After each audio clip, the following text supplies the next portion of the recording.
Jon Scheyer just did it again, doing one thing that will set the Duke Blue Devils up perfectly for the March Madness tournament in 2027, and we got to break it all down. What's up, guys? I'm Matt Long. Welcome to Duke Basketball 365. If you are a Duke Blue Devils fan, please hit that subscribe button. Only 27.4% of viewers are subscribed to the channel, and it really helps me out a ton. But let's jump right into what we got for today. Coming from John Rothstein, CBS Insider on X, news: Duke and Illinois will start a home-and-home series on November 17th in Durham, according to a source. The return game will be in Champaign, Illinois on December 4th, 2027. So, Jon Scheyer is putting together another extremely tough non-conference schedule for the Duke Blue Devils, now being added to what was already a tough conference schedule that we're going to go over.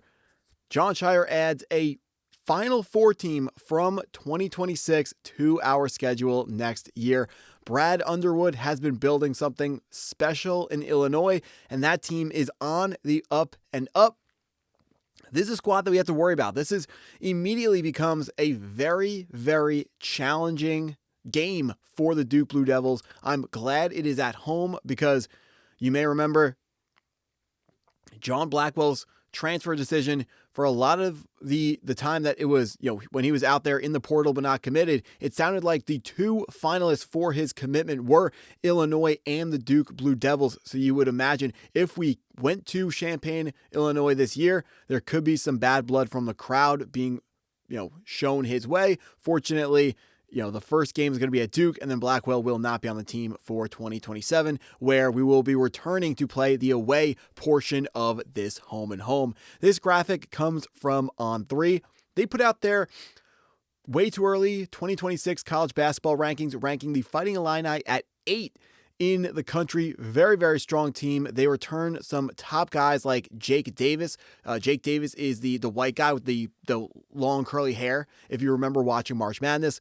Tomislav Visic, his, I believe, twin brother Zvonimir Visic, David Mirkovic, and the most important returner, who is currently at the NBA Combine right now, but expected to return to college basketball, Andre Stojakovic. He's going to be a problem. I believe he came off the bench for them last year, but he is clearly a very promising player for the Fighting Illini. He's going to be a lot of fun to watch for college basketball for this year. We're going to have to find a way to clamp him defensively, which should not be the biggest problem in the world for what was one of the best defensive teams in the country in 2026, or 2025-6, I should say, and projects to be another one of the nation's top defensive teams in 2026-7. As the Duke Blue Devils. So they also added Quentin Coleman, Lucas Murillo, and the guy that I actually forgot that they added in the transfer portal in Stefan Vox, the transfer from Providence.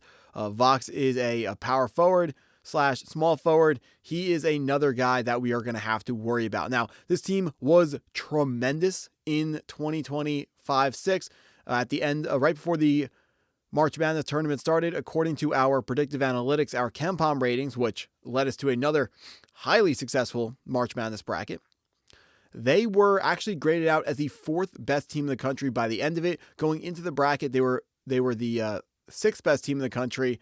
They were a very talented team, able to make it out of the toughest conference or the toughest region of the 2026 March Madness bracket. They do lose Keaton Wagler, who is going to be, if I was making a big board, he would be number 5 on my big board going into the NBA draft. So that is a huge loss for Illinois.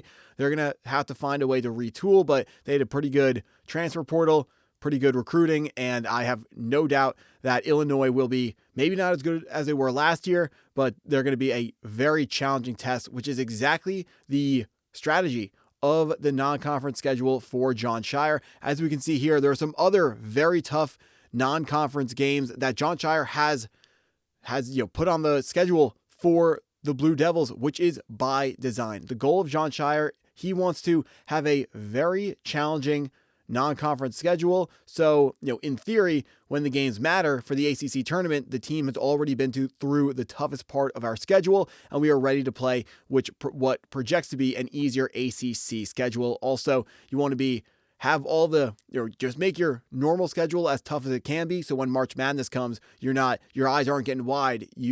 When you see some very tough teams, you go, hey, we're Duke. We've been here before. We've seen Michigan already. We saw Connecticut already. We saw Gonzaga already. We've seen some really tough teams. We know who we are, and we know how we are going to rise to the occasion on this day, and we're going to play our best game. We're not going to get, like I said, your eyes aren't going to get wide. You won't be intimidated by the team that you are matched up against. But this update, adding Illinois to the schedule for next season, means Duke is now facing 3 of the 4 Final Four teams from 2026.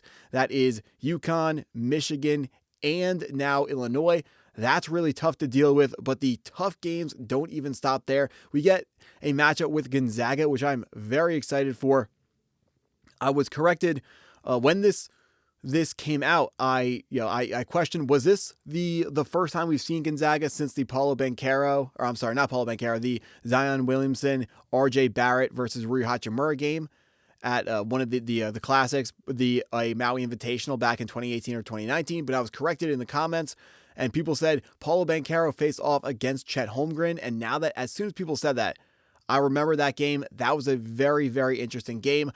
I love this game for both Duke and Gonzaga. I love it for Duke because we are going to get another tough matchup to figure out who we are, but more importantly, for myself as a bracketologist, I want to see what Gonzaga is and how do they match up against really tough opponents, because every single year Gonzaga they have a high seed in your March Madness bracket, but you usually don't know how good they actually are because they play in the West Coast Conference, and there's usually maybe one other team in that conference.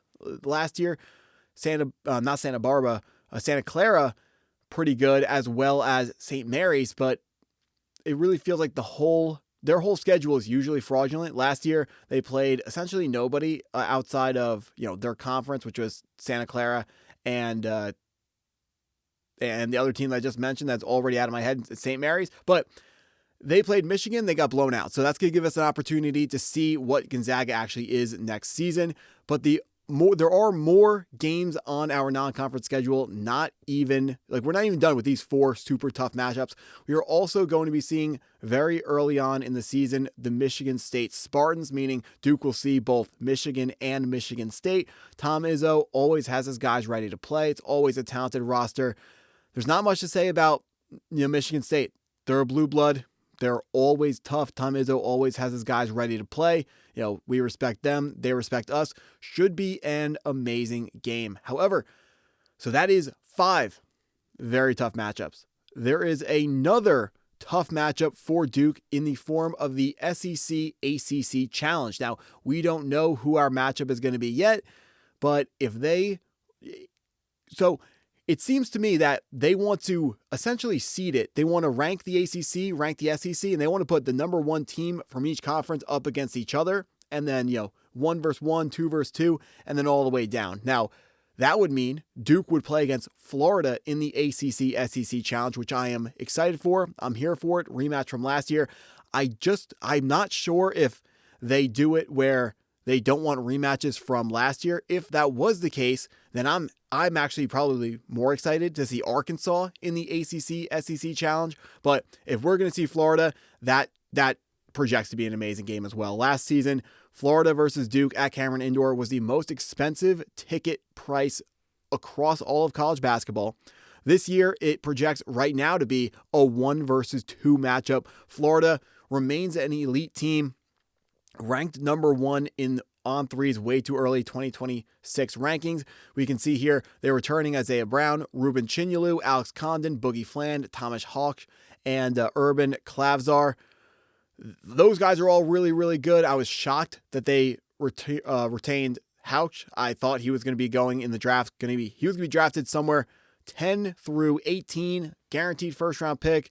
Tip your cap to Todd Golden for retaining him. They've also added Denzel Aberdeen back to the program via the transfer portal. He won a championship with them 2 years ago, transferred to Kentucky, transferred back to Florida. They also added 2 more players in Arturas Butahavis and Domin Petrovic, who I don't know who those players are. But also, they lost the Princeton transfer Xavier Lee at the point guard position.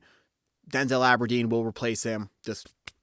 that's going to be no problem, that loss for the Florida Gators. So there is still one very tough matchup for Duke that is yet to be determined, although it is highly likely going to be the Florida Gators. Jon Scheyer, you did it again. I cannot wait to watch these amazing non-conference basketball games for Duke, and that's not even talking about, remember, we're going to play Louisville in the ACC schedule, UNC twice, we're going to get Virginia, we're going to see what Miami is. Going to be a ton of tough games, but we can already see this coming.